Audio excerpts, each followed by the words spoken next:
ठीक। सलाम, नमस्ते, आदाब। आप जुड़े हैं पसमादा डेमोक्रेसी से। आज हम आसिम बिहारी रहमतुल्लाह अलैह के जन्मदिन के मौके पर आज हम उपस्थित हैं और हम आज बात ये करेंगे कि आसिम बिहारी रहमतुल्लाह अलैह और बाबा साहब अम्बेडकर ये जो हमारे दो बहुजन नायक हैं, कैसे इनकी जर्नी जो है, एक ही समय काल के ये दो नायक हैं, इनकी जर्नी कैसी रही और इन्होंने इनका संघर्ष कैसा रहा और हमारा बहुजन समाज, पसमादा समाज, दलित समाज, ओबीसी समाज इनसे क्या सीख सकता है। आज हमारा फोकस इन दो महानायकों से की पूजा की जगह इन दो महानायकों को दोस्त बना के बात करने का और उनसे संवाद की संस्कृति को डेवलप करने का। तो आज हम फाकिर भाई को और मारूफ भाई को लेके आए हैं। ये दोनों ही आपसे परिचित हैं, पहले भी कई बार प्रोग्राम में आ चुके हैं। आपके बहुत से सवाल होंगे आसिम बिहारी रहमतुल्लाह अलैह के लिए या बाबा साहब के लिए, तो वो आप अपने सवाल हमारे प्रोग्राम के दौरान करते रहिए, वो हम आपके क्वेश्चन लेते रहेंगे। हम ये देखते हैं कि पसमादा समाज जो है वो दलित समाज या बहुजन समाज का ही एक हिस्सा है। इन्हीं परिस्थितियों बस यहाँ पे धर्मांतरण हुआ, उसी धर्मांतरण के बाद हम मुसलमान हो गए और हमारी स्थिति, सामाजिक स्थिति जो हमारे पुरखे जिस लालसा से इस्लाम धर्म अपनाया कि हमको सामाजिक समानता मिलेगी, वो समानता हमको मिलती नजर नहीं आई। और जब हम इसकी पड़ताल करते हैं तो हम ये पाते हैं कि जो इस्लाम की मसावत का जो आदर्श है, वो आदर्श को बीच में ही अशराफ उलमाओं ने, अशराफ बादशाहों ने हाईजैक कर लिया। अब उसके बाद का जो संघर्ष है, वो संघर्ष बहुत लंबा हुआ।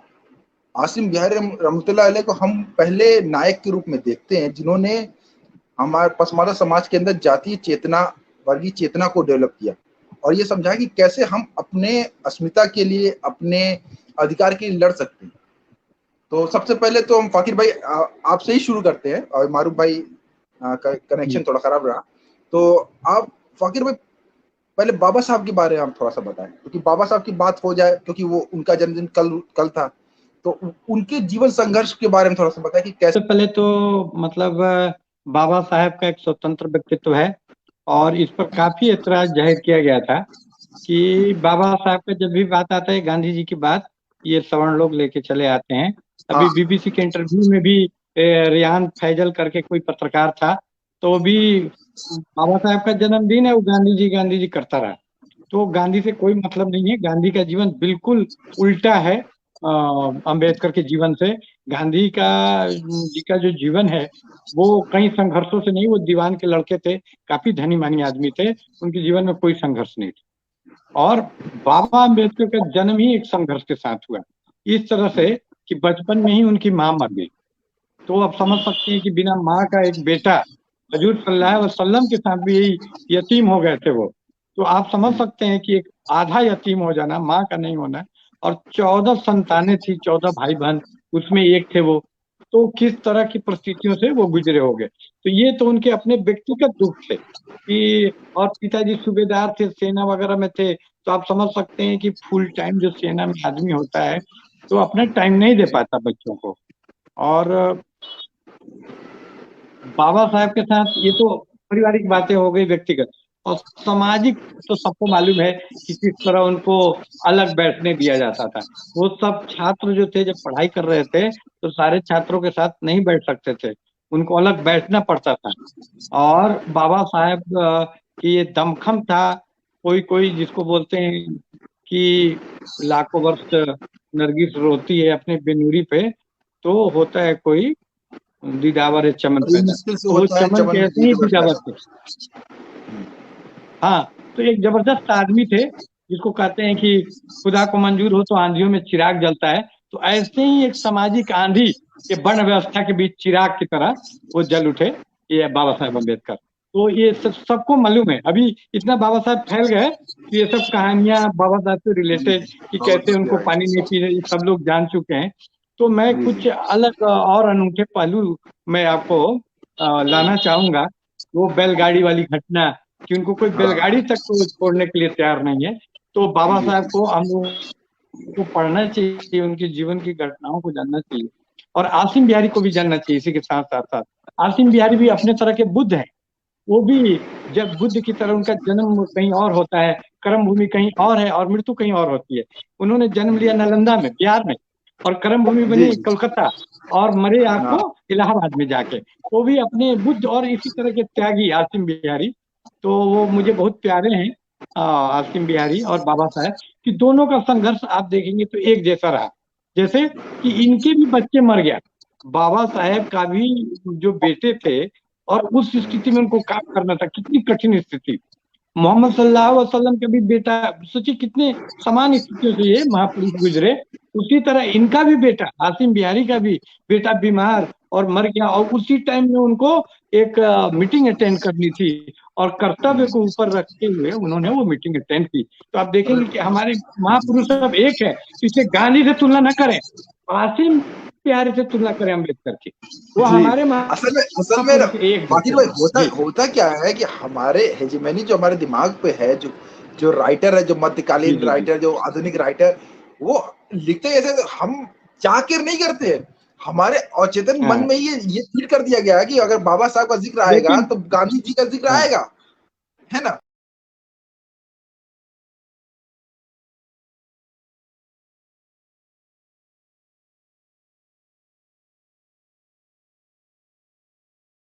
इन लोगों जी ने जो नैरेटिव सेट किए, उससे बहुत कॉन्शसली एंटी नैरेटिव हम लोग को सेट, काउंटर नैरेटिव सेट करना होगा, बहुत कॉन्शसली, बहुत चेतन ढंग से, यही मैं कहूँ।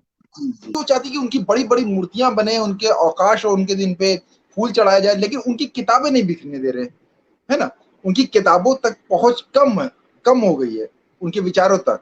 तो जब किसी ऐसे विचारक को मार्केटाइज कर दिया, जैसे कि चे का हो गया ना, टी शर्ट पे चे बन के आने लगे। तो मेरे साथ जब मैं ग्रेजुएशन में था तो मुझे पता नहीं था, मैं चे का टी शर्ट पहन के घूम रहा था। तो मेरे जो सोशियोलॉजी के टीचर थे, उन्होंने कहा कि ये कौन है जिसका तुम पहन गए? मैं कहा पता नहीं, लेकिन अच्छा सा लग रहा, मैंने ले लिया। तो कहा कि देखो, पूंजीवाद के खिलाफ बंदा लड़ रहा था, पूंजीवाद उसको खा गया, चे को खा गया। तो मैं उस टाइम समझ नहीं पाता, फर्स्ट ईयर की बात है। तो मैं यही समझना चाह रहा हूँ कि बाबा साहब के साथ भी तो ऐसी प्रक्रिया मुझे नजर आ रही है। आप बताएं, आपका कुछ टिप्पणी इस पे। ऐसी परिस्थितियां खड़ी की जाती हैं, क्योंकि मीडिया पे अधिकार जो सवर्ण है, मुस्लिम हो या हिंदू, उसी का है।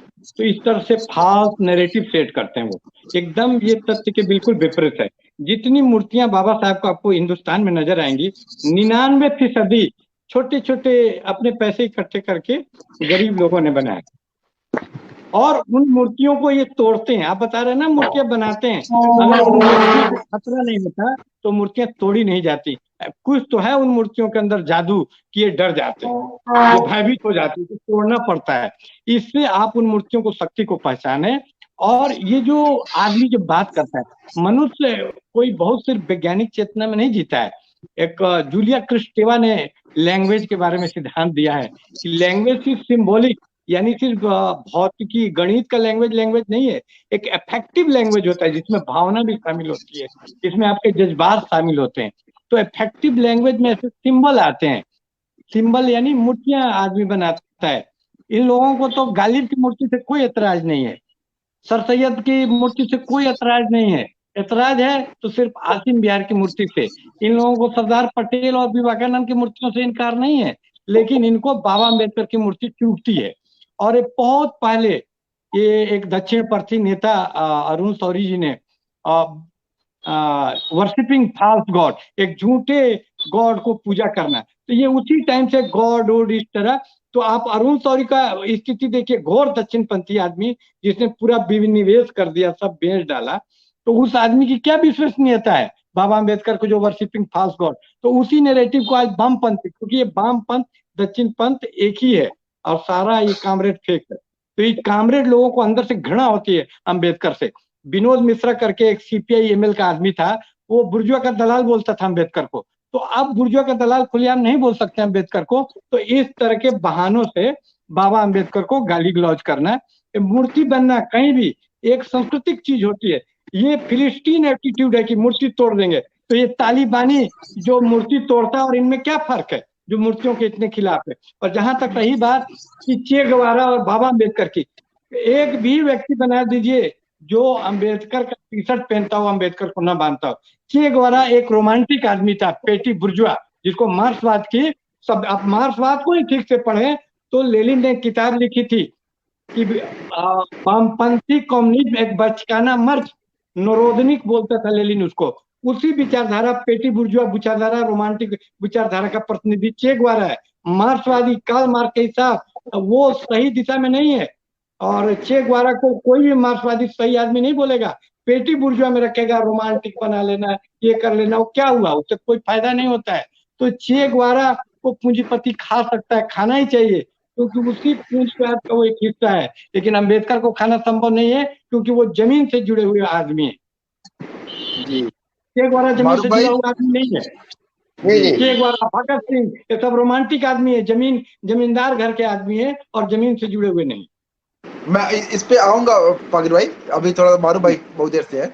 मारूफ भाई, आसिम बिहारी रहमतुल्लाह अलैह के बारे में हम कहते हैं कि ये हमारे पहले व्यक्ति हैं जिन्होंने पसमादा समाज के अंदर जो है चेतना, आत्मसम्मान की चेतना जगाने की कोशिश की। अब ये देखते हैं कि जो है पहले जुलाहा बोल के जो है बुनकर समाज को जलील किया जाता था। इन्होंने कोशिश की कि उनको जो है मुसलमान समझा जाए, मोमिन कॉन्फ्रेंस बनाया, और जो है लिखा भी 1911 में लेटर भी लिखा कि हमको जो है अंसारी बोला जाए, जुलाहा ना बोला जाए। तो इस तरीके से सम्मान जगाने की भी कोशिश की। तो इनके बारे में आज भी देखिए इतने कम लोग जानते हैं आसिम बिहारी साहब के बारे में कि आज उनका जन्मदिन था, रसूल गलवान की फोटो लगा के उनका जन्मदिन मना दिया। ठीक है, तो ये एक शर्मनाक बात थी। इस पे तो मैं कहना ये चाह रहा हूँ कि हम मानते कि ये हमारे जो है बाबा कौम है या पहले व्यक्ति है जिन्होंने पसमादा आंदोलन को जगाया, और इनके बारे में कम जान गए। थोड़ा इनके बारे में बताएं कि कौन थे, कैसे इनका संघर्ष रहा, जीवन संघर्ष, ये थोड़ा आप बता दें। मैं आपको सोलो कर रहा हूँ।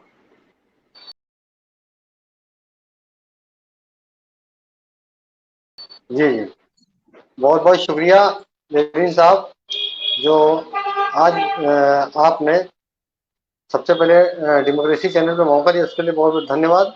और दूसरी बात ये हमारा सौभाग्य है कि फाकिर सर के साथ हमें बैठने का मौका दिया।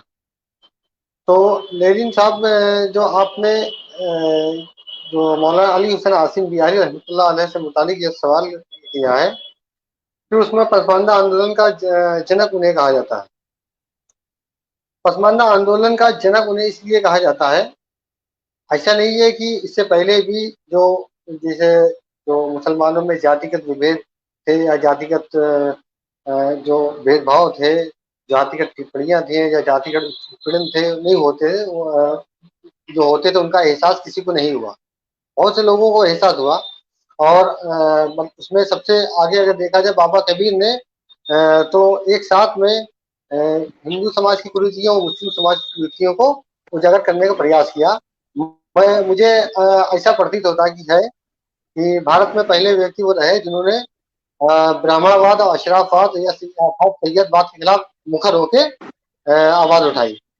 क्योंकि आसिम बिहारी को हम लोग पसमानदा आंदोलन का जनक इसलिए कहते हैं कि संगठन के रूप में जो पहला को काम शुरू हुआ है भारत के इतिहास में, मुसलमानों के जातिगत विभेद को लेके, मुस्लिम समाज में सामाजिक न्याय को लेके, और मुस्लिम समाज में दबे कुचले कमजोरों को आगे लाने के लिए तो आसिम बिहारी ने शुरू किया। आप देखेंगे कि जैसे कि फाकिर साहब ने बताया, बाबा साहब को जिन हालात में आगे बढ़ना पड़ा, उनको साथ में बैठने नहीं दिया जाता था, उनको साथ में पानी नहीं पीने का, तमाम से जो दलितों के साथ में जो भेदभाव थे हुआ करते थे। तो इसी प्रकार हमारे साथ में भी ये हुआ था। मुस्लिम समाज की जो पेशेवर बिरादरियां हैं, इसमें हम लोग पसमानदा की संज्ञा देते हैं। जो मौजूदा दौर में एसटी ओबीसी के समूह को हम लोग पसमानदा कहते हैं। तो उनके साथ में भी जो अशराफ तबके के लोग थे, तो मस्जिद में अगली सफ में तक की खड़े होने का मौका नहीं देते थे। जब पिछली सफ में ढकेल दिया जाता था, उनके इस तरह के भी तक के भेदभाव थे मस्जिद के अंदर तक की। तो बाहर क्या होगा, तो आप लोग अंदाजा लगा ही सकते हैं। मसूद आलम फलाही साहब की किताब हिंदुस्तान में जात पात मुसलमान में लिखा है कि तमाम सी जगहों पे पसमानदा तबकात में शादी बारात में गोश्त नहीं पकवा सकते थे और दाल भात ही पकवाते थे। कई यहाँ डेगे वगैरह उल्टा दी गई बीच जगहों पर कि तुम लोगों ने की शादी बारात में गोश्त कैसे पकवा लिया। तो इस तरह के उत्पीड़न हुआ करते थे। और उसी कड़ी में 1895 में एक किताब छाई हुई थी तारीखुल मिनवाल, तो शायद उसके राइटर मौलाना अबू सलाम मुबारकपुरी शायद उसके राइटर थे। चूंकि उनको वो बुनकर समाज से बिलोंग करते थे, उनको इस चीज का दर्द था, लेकिन वो सामाजिक तौर पर वो उस बात को उजागर नहीं कर पाए, न उस स्तर पर लड़ पाए, न संघर्ष कर पाए, लेकिन उन्होंने अपने उसके लिए कलम उठाने का प्रयास किया। तो उन्होंने किताब लिखी है तारीखुल मिनवाल, अल्लाह के नाम से है, तो मैंने थोड़ी उसकी पढ़ी है। तो उसमें उन्होंने मुस्लिम समाज में जातिगत विभेद को तो उजागर करने का प्रयास नहीं किया, बल्कि मस्जिदों में तक की जो उनके साथ में पेशेवर बिरादरियां जो उनके साथ में भेदभाव हुआ करते थे, अगले सब में धक्का कर मार के पीछे भेज दिया गया, इस तरह के वारदात घटनाएं जो, मगर उसको उन्होंने उजागर करने का प्रयास किया। तो उसका दूसरा जब एडिशन 1911 में जब उसका आता है, जब आसिम बिहारी उसको पढ़ते हैं, तो आसिम बिहारी के अंदर एक तरह का एक बहुत ज्यादा मलाल होता है, बहुत एक तरह की हमारे समाज के साथ में इस तरह का भेदभाव हो रहा है और हम लोग ये सब बर्दाश्त कर रहे हैं। तो उस वक्त आप अंदाजा लगा सकते हैं फाकी साहब, अब्दुल्ला साहब, कि उस वक्त मौलाना अली हुसैन आसिम बिहारी रहमतुल्लाह अलैह की उम्र महज 21 साल की नहीं होगी। और उससे पहले भी 1908 में जब मौलाना जब्बार साहब ने एक पसमानदा संगठन बनाने का प्रयास किया, तो उसमें वो नाकाम रहे। इस बात को भी लेके उनके दिल में बहुत मलाल था। उस वक्त उनकी उम्र 18 साल रही होगी। तो आप इससे उनकी सामाजिक चेतना और उसकी समाज को लेकर फिक्र न होना, तो उससे आप अंदाजा लगा सकते हैं कितनी ज्यादा उनमें समाज को लेकर फिक्र की। 18 साल का एक लड़का जो खेलता कूदता है और उसे समाज से कोई ताल्लुक नहीं होता, 18 साल में वो जो मौलाना जब्बार साहब जब पसमानदा संगठन नहीं बना पाते हैं, तो उनको उसका बहुत दर्द होता है, तकलीफ होती है। फिर 1911 में जब किताब को पढ़ते हैं, तो उन्होंने इरादा कर लेते हैं कि हमें समाज के लिए कुछ करना है। और लगातार उनकी जो आप पूरा उनकी जीवन परिचय आप स्टडी करेंगे, लगातार वो कुछ ना कुछ करते ही गए। 1911 में जब किताब को अपने आप को तैयार किया, तो 1912 में जो कि मतलब भारत में एक ऐतिहासिक कदम से, जो कि भारत में जितने भी समाज सुधारक हुए, उस पर किसी ने भी काम नहीं किया। प्रौढ़ शिक्षा पर बड़े बूढ़ों को पढ़ाने को, बड़े बूढ़ों को मतलब जो है सलाहियतमंद बनाने के लिए एक पंचवर्षीय कार्यक्रम चलाया, जो कि भारत के इतिहास में एक अनोखा कार्यक्रम था। 1912 से 1917 के बीच में वो कार्यक्रम चला के बड़े बूढ़ों को तरबियत वगैरह देने का काम जो किया उन्होंने, एक ये ऐतिहासिक कार्यक्रम है उन्होंने चलाया। मारूफ भाई, उन्होंने महिला शिक्षा की बात की, याद करें कि उसी दौरान सर सैयद जो है महिलाओं को शिक्षा नहीं देना चाह रहे थे, ये महिला शिक्षा की बात कर रहे थे। मैं उस पर आगे बोलूंगा कि जिस वक्त 1936 के आसपास तो मौलाना अली हुसैन आसिम बिहारी के नेतृत्व में चलने वाले मोमिन कॉन्फ्रेंस संगठन के लगभग 100 ब्रांचेस जो बिहार में काम कर रही थी, जो कि महिला शिक्षा पे काम कर रही थी। जबकि जो मतलब एक शिक्षा के, मुसलमानों में खासकर शिक्षा के जो आइकॉन थे, सर सैयद जैसे लोगों को जो आइकॉन माना जाता है, वो उनके विरोधी थे। तो 1936 में मौलाना अली हुसैन आसिम बिहारी के नेतृत्व में चलने वाले मोमिन कॉन्फ्रेंस संगठन के द्वारा 100 ब्रांचेस चल रही थी जो महिला शिक्षा पे काम कर रही थी, महिलाओं को शिक्षा देने का काम कर रही थी। तो इस और इसके अलावा आप देखेंगे कि जो पसमानदा को लेकर इससे पहले फिक्र बहुत से लोगों ने की, लेकिन संगठन के रूप में बनाने का काम भी जो 1920 में मोमिन कॉन्फ्रेंस, जमीयतुल मोमिन कॉन्फ्रेंस संगठन बना गया, सबसे पहला काम आसिम बिहारी के नेतृत्व में किया गया। वो अलग बात है, उन्होंने हमेशा अपने आप को पीछे रखा, अपने आप को अध्यक्ष सदर के पद से पीछे रखा, महामंत्री तक के अपने आप को रखा। और चूंकि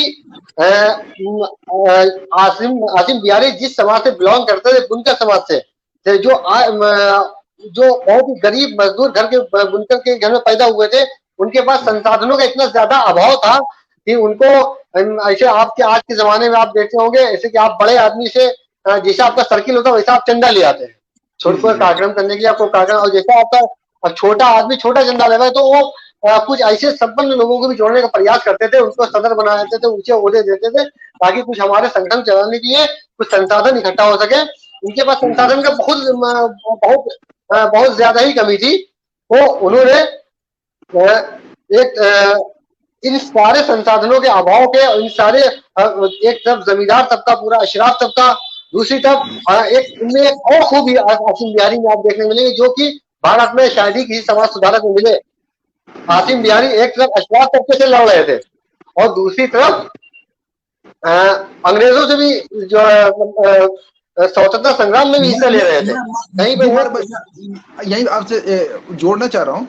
देखिए यहाँ ये फाकिर भाई, ये दो चीज यहाँ पे बात थी, मैं जोड़ दूं कि अभी मैंने मुबारक अली साहब जो पाकिस्तान के इतिहासकार हैं, उन्होंने वो लिख रहे हैं कि सर सैयद चाहते थे कि जो छोटे छोटे स्कूल जो खुल रहे हैं वो न खुले।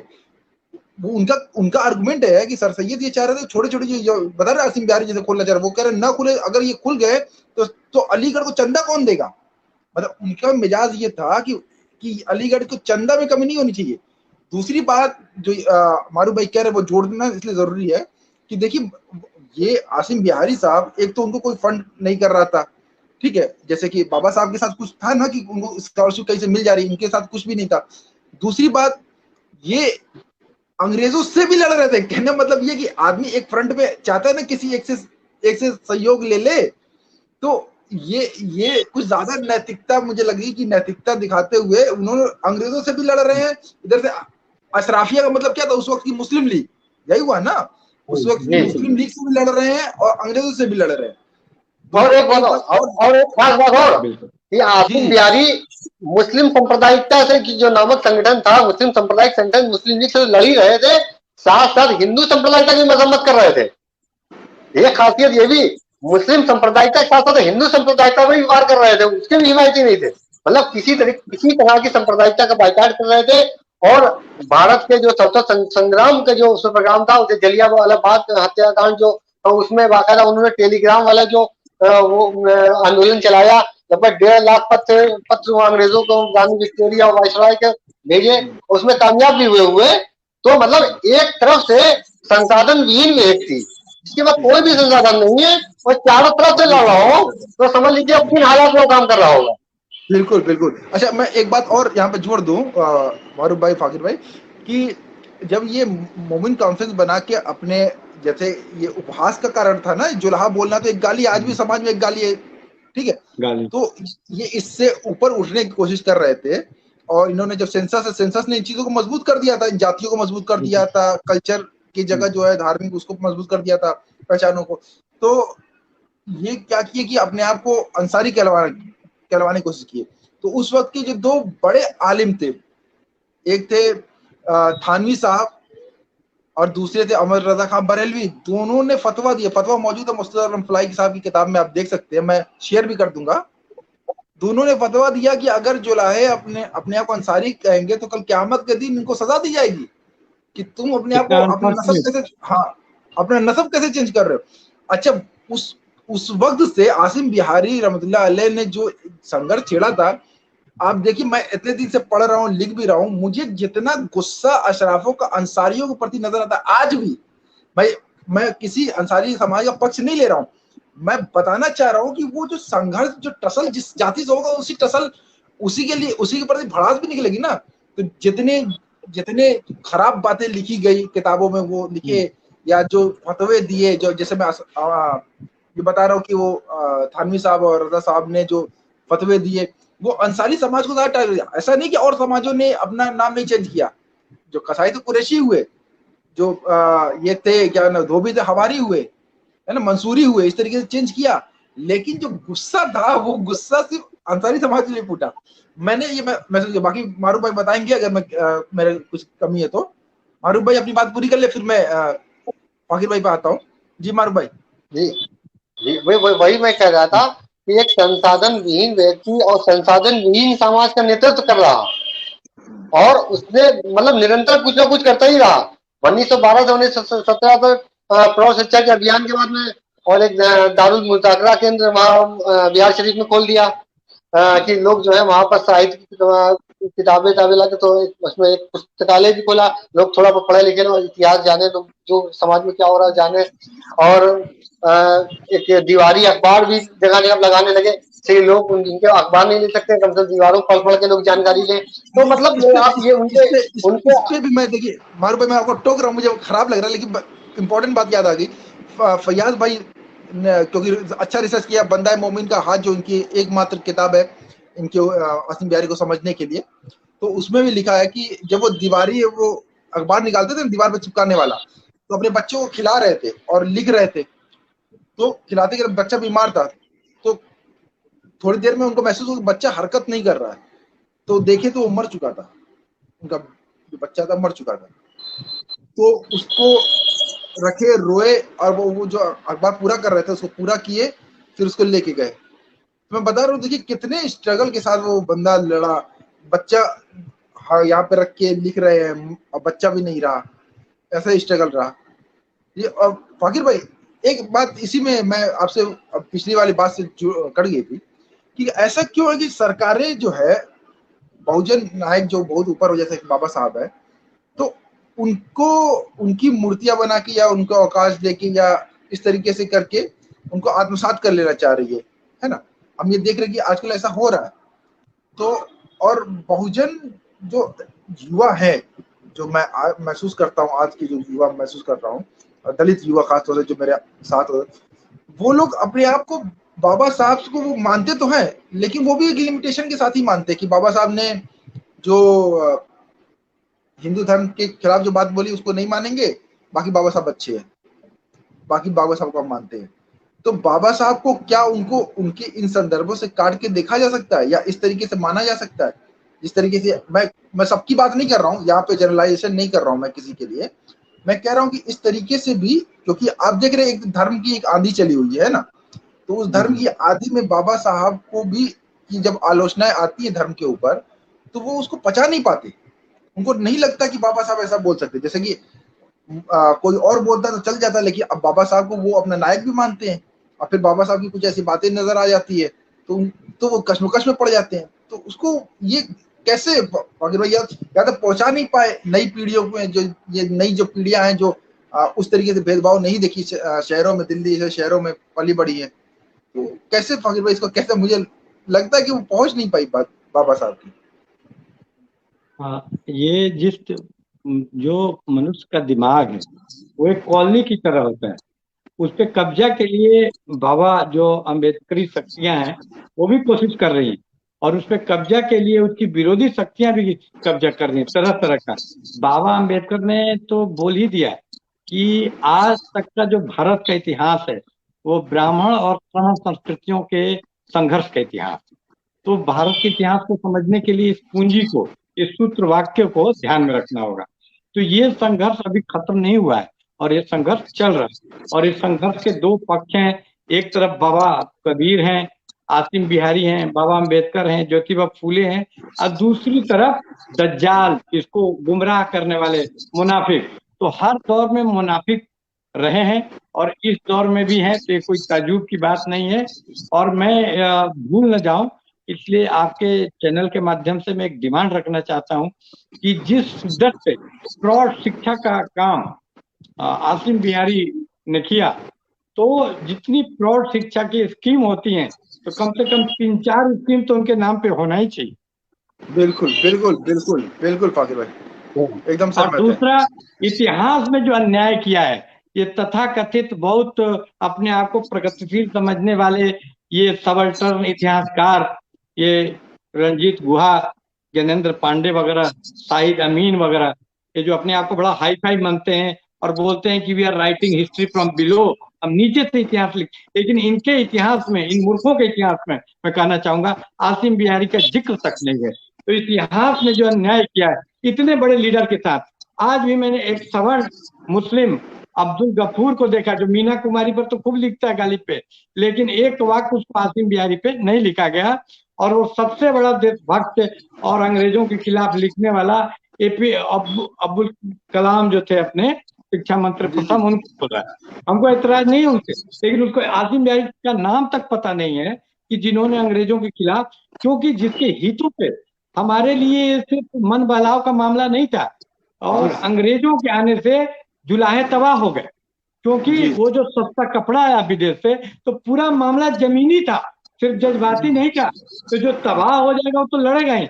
इसलिए कार्ल मार्क्स तक ने जो dispatch from India, daily Tribune को जो उसने डिस्पैच अपना रिपोर्ट वो जो भेजता था जब पत्रकार, तो उसमें उसने जुलाहों की तारीफ की और जुलाहों के लड़ाई को पहला फर्स्ट फ्रीडम स्ट्रगल बोला।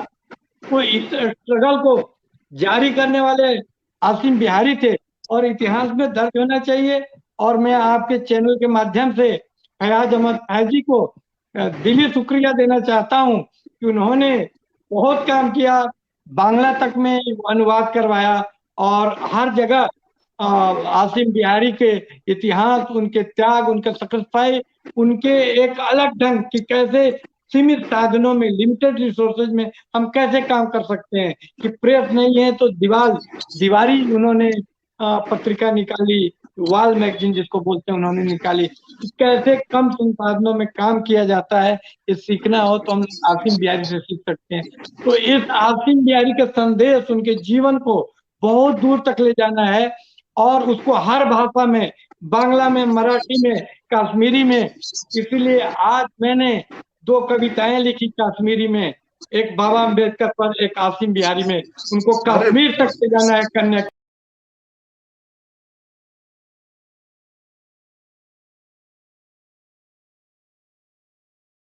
आप दोनों के लिए एक सवाल है। देखिए, हम ये देख रहे हैं बाबा साहब भी हैं और आसिम बिहारी भी हैं, एक ही वक्त में मौजूद है, समकालीन ही है। बाबा साहब एक धारा है, एक धारा कांग्रेस है, एक धारा मुस्लिम लीग है।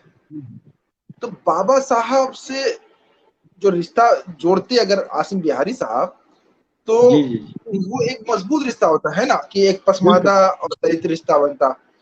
बाबा साहब से जुड़ने की बजाय कांग्रेस की ओर रुझान हुआ इनका, जी आसिम बिहारी साहब का, या उस वक्त मोमेंट कॉन्फ्रेंस का। तो इसको कैसे देखते हैं? क्या इसको गलती के रूप में देखा जा सकता है, या कि आसिम बिहारी साहब की मजबूरी थी उनसे कांग्रेस से जुड़ना? दोनों, आप दोनों के लिए सवाल है, जो भी आप पहले जवाब देना चाहे। पहले मारूफ भाई को मौका दे। मारूफ भाई हाँ हाँ, जी। जी जी। देखिए, आसिम बिहारी के आप पूरे जीवन काल का अध्ययन करेंगे तो आसिम बिहारी ने अपने आप को मेन स्ट्रीम की राजनीति से दूर रखने का पूरा प्रयास किया और वो कहीं में डायरेक्टली इन्वॉल्व नहीं हुए। 1920 में मोमिन कॉन्फ्रेंस संगठन बना, क्योंकि जलियांवाला बाग जो हत्याकांड के बाद में जो उनका मूवमेंट था मौलाना आजाद को, लाजपत राय को छुड़ाने के लिए, तो जो दूसरा अधिवेशन हुआ था कोलकाता में 1921 में, तो उस अधिवेशन में मौलाना आजाद उसमें आए, कांग्रेस के नेता की हैसियत से आए या किसी आए, वो एक फ्रीडम फाइटर की हैसियत से वहां पर आए। तो आसिम बिहारी का जज्बा एक था, चूंकि अभी आपने पाकिर साहब ने एक बात और अच्छी कही, क्योंकि अंग्रेजों से सबसे ज्यादा प्रभावित बुनकरी का कारण काम हुआ। तो आसिम बिहारी का जो समाज के प्रति समर्पण भाव था, पूरी ईमानदारी से वो काम कर रहे थे। तो वो न केवल सामाजिक राजनीतिक चेतना और मुस्लिम लीग की सांप्रदायिकता से भी लोगों को आगाह करना चाह रहे थे, साथ साथ वो रोजी रोटी पर भी जो बुनकर समाज उसके पेशेवर कौमें थी उस वक्त या आज है, तो उनके भी रोजी रोटी को लेके बहुत काफी फिक्रमंद थे। उसके एग्जाम्पल तो आप देख सकते हैं कि 1927 में आसिम बिहारी ने मुस्लिम वीवर्स एसोसिएशन बिहार में बनाई, ताकि उसमें जो वीवर्स की जो समस्याएं हैं उनका समाधान हो सके। उसके बाद में उन्होंने मुस्लिम लेबर फेडरेशन नामक राजनीतिक संगठन बनाने का प्रयास किया, जिसके संरक्षक बनाया गया 1930 में। तो वो आसिम बिहारी लगातार ये भी सोच रहे थे कि हमारे लोगों का गुजर बसर किसी तबलीगी जमात वाले नहीं, वो हमारे आखिरत का ख्याल करते, हमारे पेट का नहीं ख्याल करते। आसिम बिहारी जो थे तो हमारे जो है लगे हुए थे। तो इसलिए आसिम बिहारी की नजर में अंग्रेज भी उनके लिए एक घातकी थे, कि जो पेशेवर बिरादरियों को नुकसान देने के उनसे हो रहा था। इसलिए क्योंकि कांग्रेस के भी कुछ नेता, ये जो मनुष्य जो है, इंसान, वो इतिहास का निर्माता ही नहीं होता, इतिहास का प्रोडक्ट भी होता है। तो हम ये जो सोच लेते हैं कि एक नेता है सब कुछ कर लेगा, वैसा नहीं होता है। वो जो इतिहास, उस टाइम की परिस्थितियां हैं, उसके अनुसार निर्णय लेता है। और आप उस समय की परिस्थितियों का विश्लेषण करेंगे तभी इन चीजों को समझ पाएंगे। जैसे आप देखेंगे कि बंगाल में ये पसमानदा मुस्लिम और दलित एक साथ आ गए, जोगेंद्रनाथ मंडल और तमाम लोग इतिहास पढ़ेंगे। और वहां देखिएगा कि किसान भी बहुत भारी मात्रा में मुसलमान थे, लेकिन यहाँ किसान मुसलमान नहीं हुए, शिल्पी जातियां ज्यादातर मुसलमान थी, बिहार उत्तर प्रदेश वगैरह में। ये एक अंतर था, एक फर्क था। और यहाँ पे आप देखिएगा कि ऊंची जातियां, सो कॉल्ड ऊंची जातियां भी मुसलमान में कन्वर्ट हुई, इसलिए बिहार वगैरह में ज्यादातर जो जमींदार थे वो मुसलमान थे। और बंगाल की स्थिति देखेंगी तो काश्तकार थे सब मुसलमान, लेकिन जितने बड़े बड़े जमींदार थे, रविन्द्रनाथ ठाकुर से लेके तमाम लोग, वो हिंदू थे। तो वहां पर ये बड़ा संभव रहा कि एक एकता बन पाए, क्योंकि आपका जो दुश्मन है, जो जमींदार वर्ग, पूरा मोर और लेस 90% जमींदार हिंदू थे। अब बंगाल में आप पता कर लीजिए। तो उसमें क्या था कि एक मनोवैज्ञानिक और सामाजिक काम होता है कि बहुत सारे ब्लैक लीडर्स ने भी इस बात को स्वीकार किया है कि आपकी संस्कृति और आपको सताने वाले उत्पीड़क की संस्कृति एक ही है, एक ही कल्चरल, एक ही रिलीजन मान रहे हैं, तो वहां उसका विरोध करना संभव नहीं रहता है। तो बिहार उत्तर प्रदेश में जो जमींदार भी मुसलमान था और जो काश्तकार और जो जुलाहा अंसारी भी मुसलमान था, तो वहां ये जो स्ट्राइफ, एक जो पसमानदा शराब के बीच में जो विरोध होना चाहिए, जो एक दुश्मनी होनी चाहिए, तो नहीं हो सकी। वो एक अबुल कलाम आजाद और ये सब आसिम बिहारी एक हो गए। और ये आप देखिएगा कि महाराष्ट्र में ऐसा नहीं था। महाराष्ट्र में अंतर, दोनों की सांस्कृतिक अंतर बड़ा हो गया। इसीलिए देखिएगा कि यूएसए, अमेरिका में ईसाई लोग इस्लाम हो गए। मतलब ऐसा नहीं था कि उनको इस्लाम से बड़ा वो है, लेकिन वो इस्लाम हो गया तो ज्यादा बेहतर ढंग से कर सके, ज्यादा बेहतर। तो डिफरेंट होना बहुत जरूरी होता है कि आप जो शासक वर्ग है, तो आप देखिएगा मोपला विद्रोह हुआ, वहां डिफरेंट थे लोग, ठीक है। और देखिए कि हर जगह जनता पे अत्याचार है, लेकिन नॉर्थ ईस्ट और कश्मीर में ही क्यों विद्रोह होता है? क्योंकि वहां डिफरेंट है लोग। क्या बिहार में महंगाई और गरीब आदमी नहीं सताया जा रहा है? तो ये इस चीज को समझना चाहिए कि जहाँ कल्चरल डिफरेंस होता है, तो वहां अत्याचार को एक रिलीजियस कलर देना ज्यादा संभव होता है, अगर चेतना उन्नत नहीं है। लेकिन अगर चेतना उन्नत है, लोग पढ़े लिखे हैं, तब ऐसा नहीं होता है। लेकिन भारत में चेतना का स्तर बहुत नीचे है, तो ऐसी स्थिति में उस समय संभव नहीं था। इस तरह के सवाल हाइपोथेटिकल है, वो ये वैसे ही सवाल है जैसे कुछ लोग इतिहास में पहले लिखते थे कि अगर हेमू को तीर नहीं लगा रहता तो इतिहास दूसरा होता, हिंदुओं का शासन होता। लेकिन ऐसा कुछ नहीं होता है। इतिहास का अपना एक डायनेमिक्स होता है, जैसा कि हीगल ने बोला है। तो ये उस टाइम में संभव नहीं था। कुछ तकनीकी क्रांतियां होती हैं, जैसे अभी फेसबुक वगैरह हो गया, तो ऑल इंडिया का मारूफ भाई है, आप है, हम सब लोग जोड़ रहे हैं। आज ये फेसबुक उस जमाने में होता तो मैं आपको दावा करता हूँ निश्चित रूप से अंबेडकर, जोगेंद्र मंडल, आसिम बिहारी बहुत गहरे दोस्त होते। अच्छा, तो मारूफ भाई आप बता दीजिए, हमारी बात उसमें कंप्लीट नहीं भाई, नेटवर्क चले गए थे। हाँ। तो आसिम बिहारी दूसरा अधिवेशन जो कलकत्ते में हुआ था, इसमें मौलाना आजाद तकरीर करने आए थे, तो कांग्रेस ने उस वक्त उनको 1.5 लाख रुपए देने का, आर्थिक मदद देने का प्रावधान रखा था, उन्होंने ठुकरा दिया था। तो अगर वो कांग्रेस से किसी तरह से इन्वॉल्व हो, उनका कांग्रेस से उतना ही नाता था जैसे एज ए फ्रीडम फाइटर वो है, और फ्रीडम फाइटर जो कांग्रेस के लोग जो आजादी की लड़ाई लड़ रहे थे। बाकी उन्होंने कांग्रेस को कहीं पर ना प्रमोट करने का काम किया, उन्होंने राजनीति से हमेशा अपने आप को अलग रखने का प्रयास किया। उन्होंने अपने समाज को तैयार करने के लिए, समाज को जागरूक करने के लिए हमेशा काम करने का प्रयास किया। और मुस्लिम लीग जैसी सांप्रदायिक पार्टी से, जिससे कि हिंसा, तमाम से जो हिंसा और खून खराबा होने का जो अंदेशा था, तो उनसे लोगों को अलर्ट करने, उन्हें होशियार करने का, उनसे आगाह करने का काम किया। और उसके लिए वो मुखर रहे। और भारत में मतलब धर्म के आधार पर किसी भी तरह की पार्टीशन हो, उसमें उन्होंने पुरजोर विरोध किया। जैसा कि बाबा साहब का भी विरोध रहा धर्म के आधार पर, वैसे ही आसिम बिहारी का विरोध रहा। और चूंकि ये बैलेंस किस लिए नहीं मिल पाया, वो उस टाइम की समस्या है कि बाकी के सब बताए, उस वक्त संसाधनों का अभाव था, कनेक्टिविटी का अभाव था, और इन्हीं कोई भी कारण हो सकते हैं कि जो उनसे। लेकिन आसिम बिहारी ने सीधे तौर पर कभी किसी कांग्रेस के मंच के साझा नहीं किया, और ना ही किसी मुस्लिम लीग का कहीं पे समर्थन किया, और उनके पास आरोप तो अक्सर लगते रहे हैं, वो अलग की, लेकिन उन्होंने कभी किसी राजनीतिक पार्टी का समर्थन नहीं किया और वो चुनाव जो लड़े अपने खुद के राजनीतिक दल बना के लड़े और उन्होंने कांग्रेस या मुस्लिम लीग से ढूंढकर बिल्कुल किनारा करते हुए चले।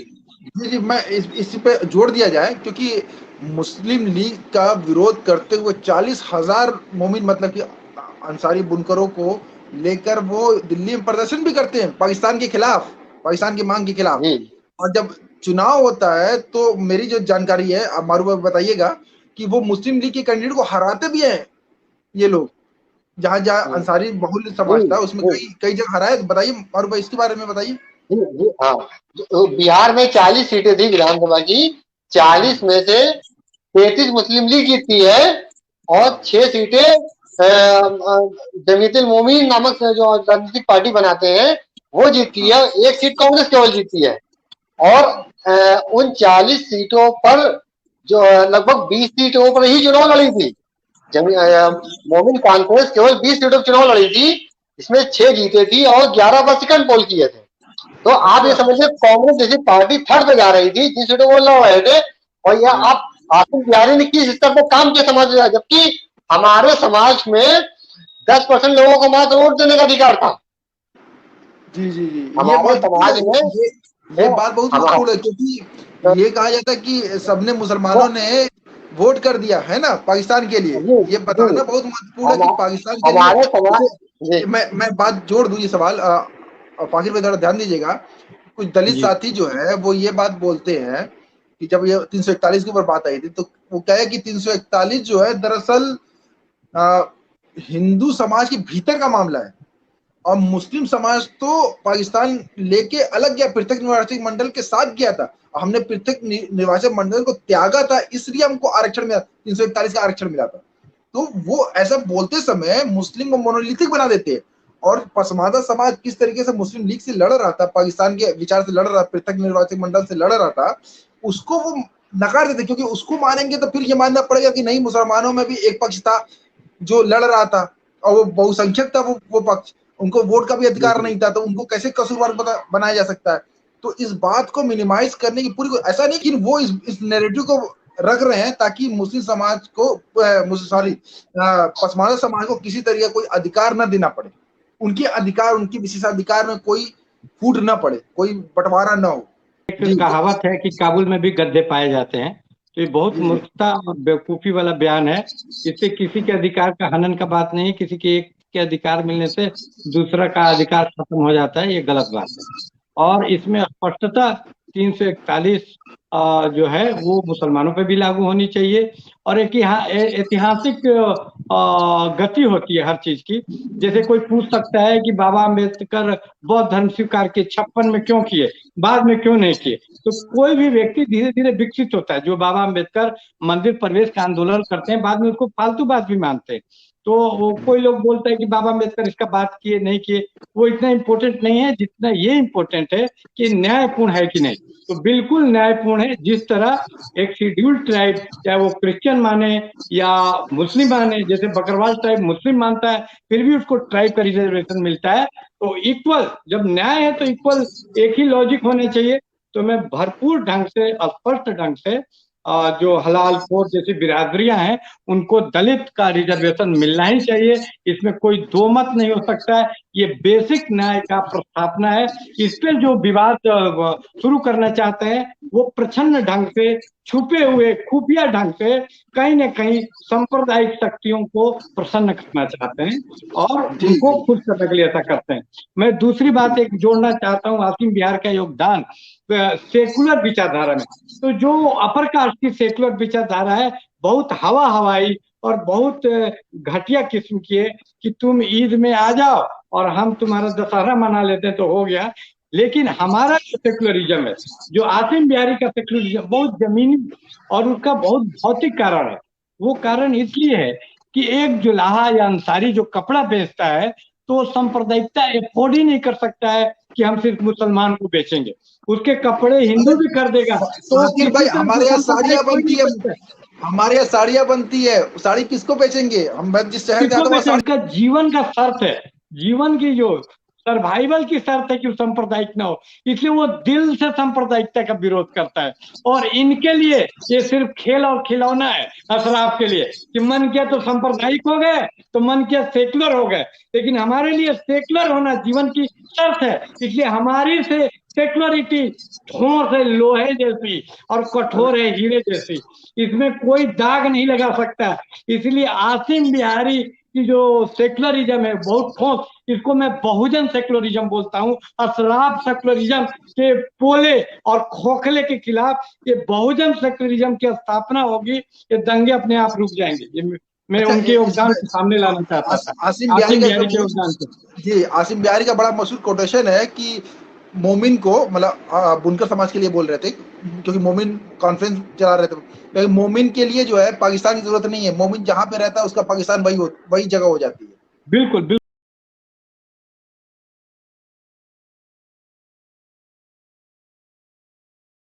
बिल्कुल, बहुत शानदार बात कही उन्होंने, बहुत शानदार। तो मुझे भी बहुत अच्छा लगा था कि कितना पुरजोर विरोध कर रहे थे, इतने कम संसाधनों के साथ वो विरोध कर रहे थे और लड़ रहे थे। अच्छा, तो किससे लड़ रहे थे?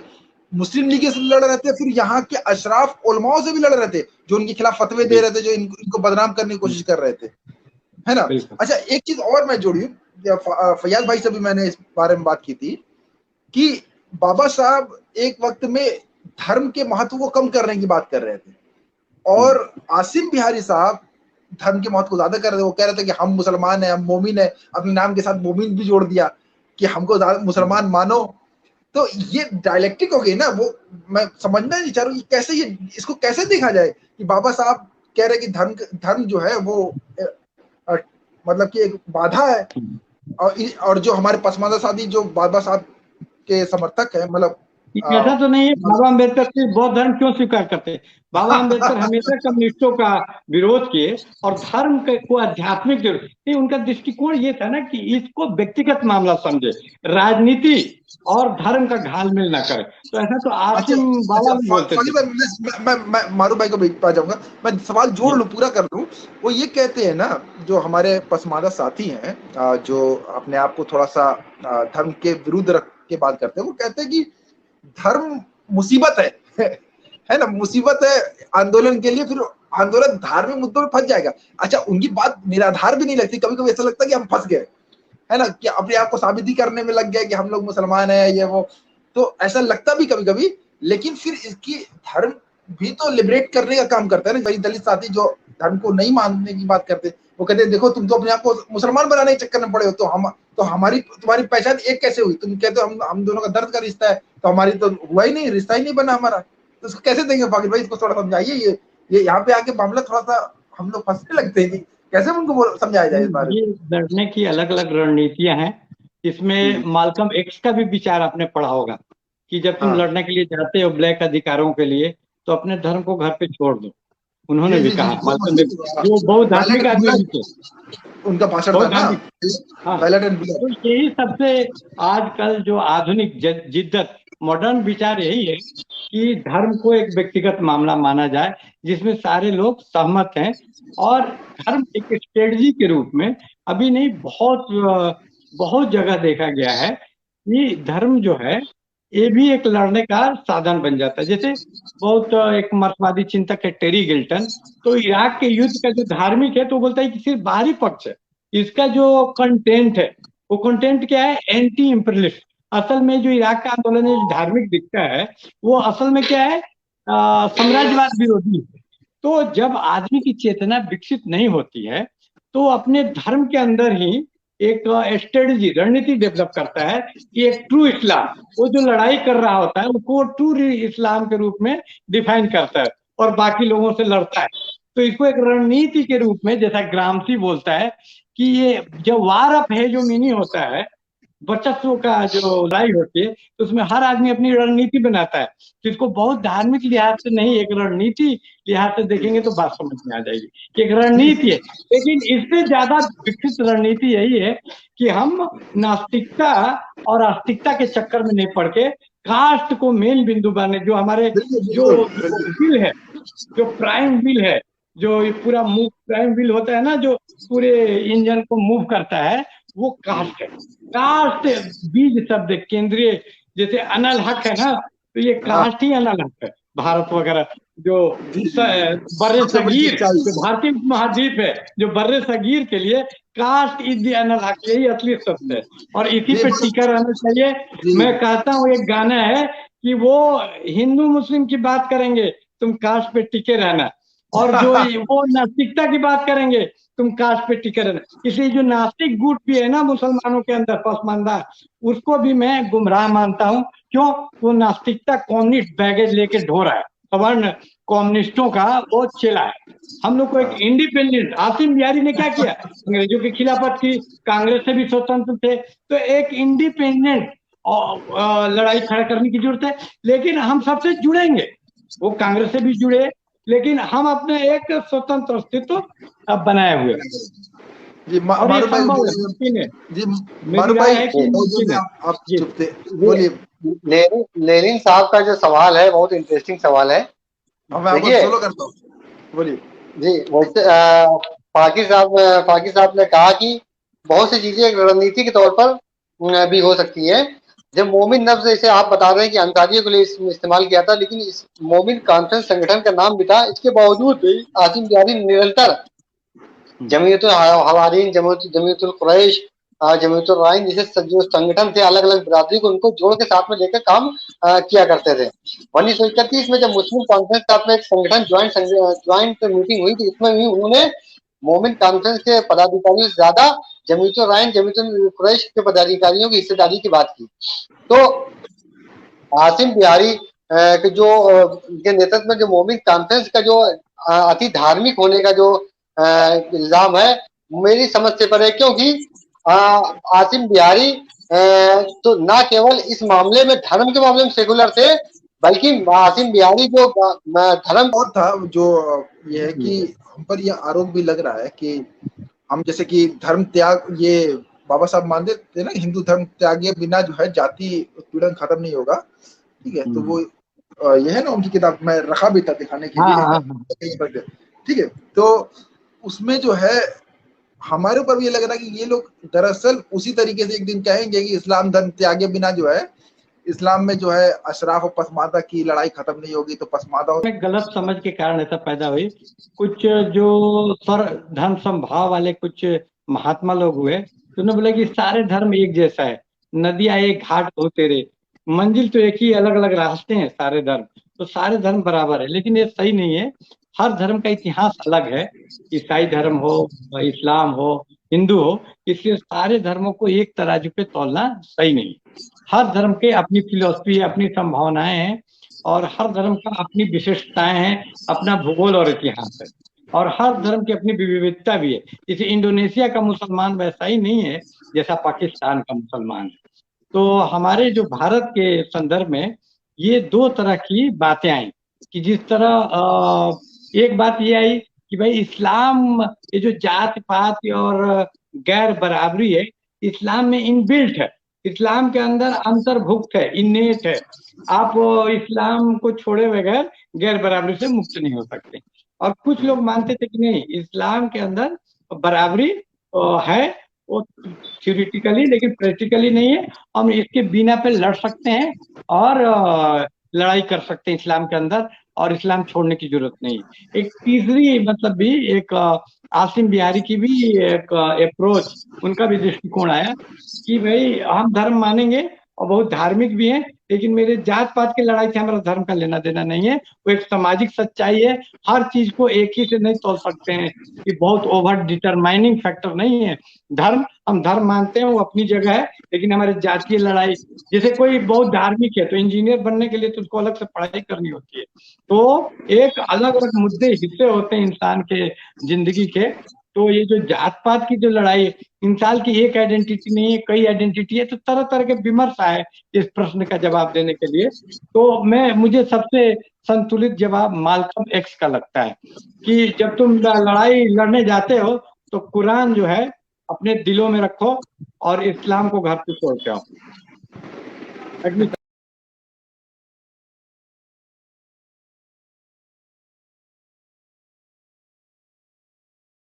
इस पे बात भी की थी कि धार्मिक होने का मतलब सांप्रदायिक होना नहीं होता।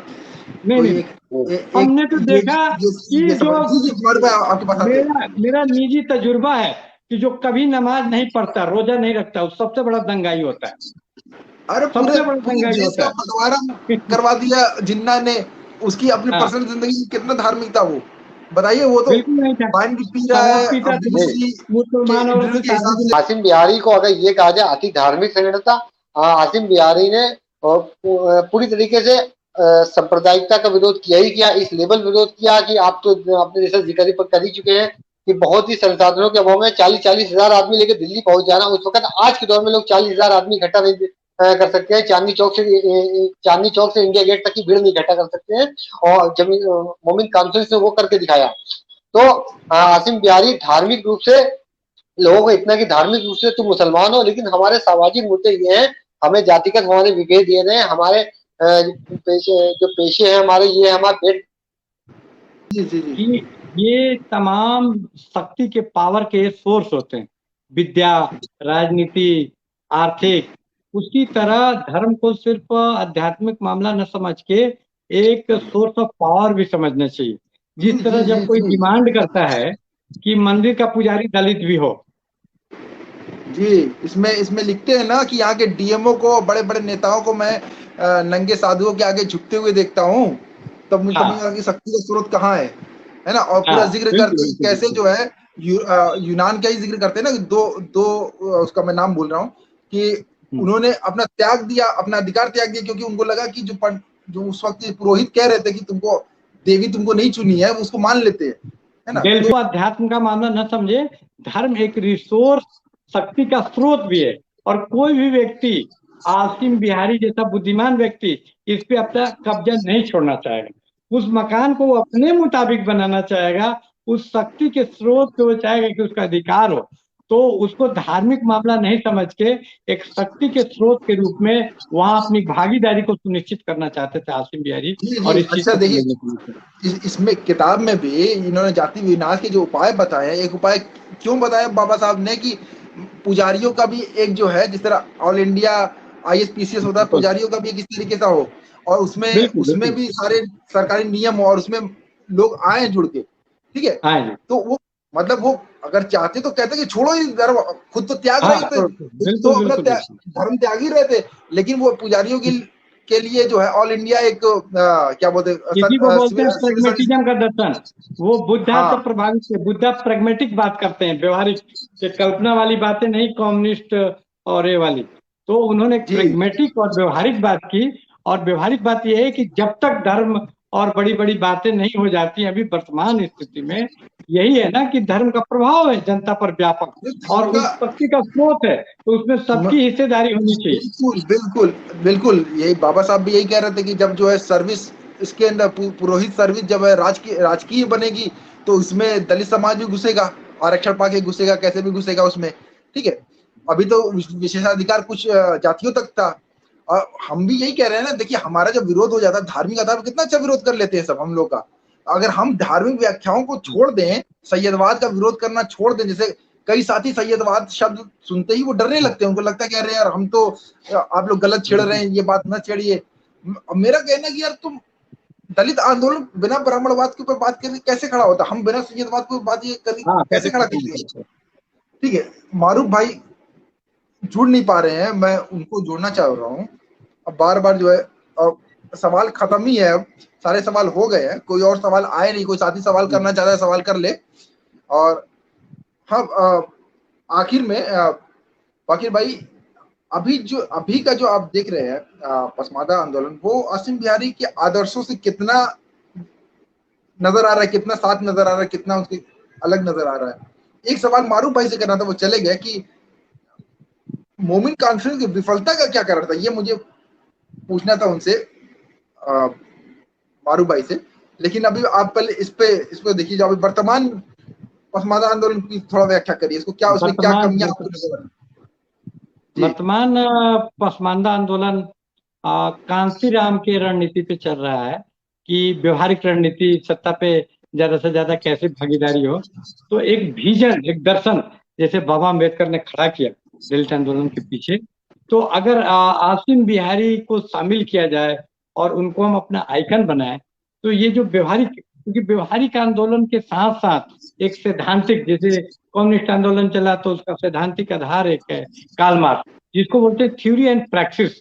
तो हमारे अभी के आंदोलन में सिर्फ प्रैक्टिस है, एक थ्योरिटिकल ओरिएंटेशन नहीं है, कि एक विजन नहीं है, और उस विजन के अभाव में ये इसका कारण है कि आसिम बिहारी को हम लोगों ने, अभी आ गए आसिम बिहारी, लेकिन गवर्नमेंट पेबस्त हो जाना, दिलों में चला जाना जिसको बोलते हैं, तो अभी दिलों में पेबस्त, जब इस आंदोलन के दिल में पेबस्त हो जाएंगे तो आंदोलन और मजबूत होगा।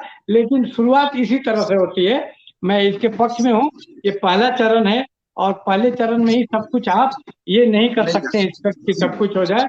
और जहां तक विफलता का सवाल है, तो बाबा अम्बेडकर का भी आंदोलन विफल रहा था, एक एक सीट हार गए थे, तो विफलताओं, तो लेनिन कहा करता था कि इससे विफलता सफलता नहीं नापिए कि जिस गोल के लिए लड़ रहे थे वो मिला कि नहीं, इससे नापिए कि पहले अगर आप 40 आदमी को लेकर लड़ रहे थे और आप विफल रहे तो दोबारा लड़े, तो 80 आदमी लड़ रहे हैं तो वो सफल। तो इस मामले में पसमानदा आंदोलन भी सफल है, मोमिन आंदोलन भी, कॉन्फ्रेंस भी सफल है। मैं इस कसौटी पे। जी जी मारूफ भाई, आखिरी सवाल है जी। एक तो सवाल ये था आपसे कि अभी के जो आंदोलन है, पसमानदा आंदोलन जो है, वो आसिम बिहारी के आदर्शों के कितना करीब है। दूसरा सवाल ये था कि मोमिन कॉन्फ्रेंस हम देखते हैं कि वक्त में जाके विफल हो गई, तो क्या कांग्रेस की पिछलग्गू बनने की वजह से विफल हुई, कि क्या कारण था उसकी विफलता का, वो बाद में उसकी धार वैसी नहीं रही। तो ये दो सवाल है, इसका आप जवाब दे दे, फिर इसको खत्म कर दे, और कोई साथी सवाल करना चाहते हैं सवाल कर ले। ठीक है और भाई आपको फॉलो कर रहा हूँ।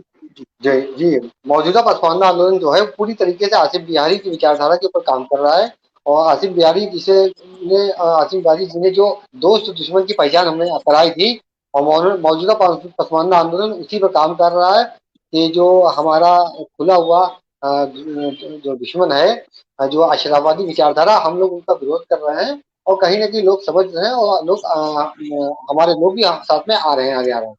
और मोमिन कॉन्फ्रेंस की विचारधारा भी, जब तक कि जहां तक कि विफल होने का सवाल है, जब मोमिन कॉन्फ्रेंस की जो विचारधारा थी, असल विचारधारा थी कि जो पसमानदा की जो थी, जो पेशेवर बिरादरियों के साथ में लेकर चलने वाली बिरादरी थी, तो उनका एक कौम का जो एक मोमिन जो वो था, कंसेप्ट था, वो पसमानदा की बिरादरियों को इकट्ठा करने का था, ना कि पूरे मुस्लिम समाज को इकट्ठा करने का था। जब मोमिन कॉन्फ्रेंस के कुछ नेता तो मुसलमान बनने का चस्का जो है आ गया, तो वहीं से मोमिन कॉन्फ्रेंस डाइल्यूट होना शुरू हो गया।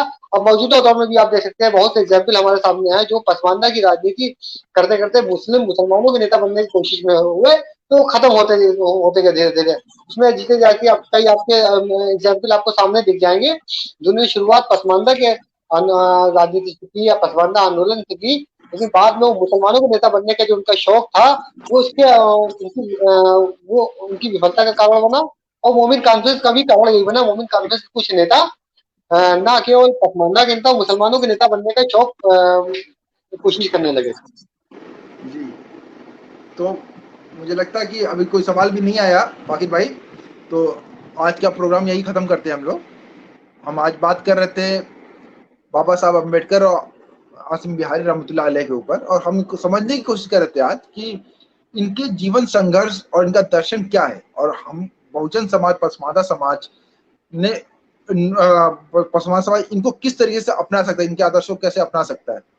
तो इसके साथ हमने ये अपनी बात पूरी कर ली। आपकी और कोई सवाल हो, जो आप बाद में ये वीडियो देख रहे हो, तो वो सवाल आप कमेंट बॉक्स में कर दे। अगली जो वीडियो हम बनाएंगे उसमें आपका हम सवाल ले लेंगे। जय पसमानदा, जय हिंद, जय पसमानदा, जय हिंद।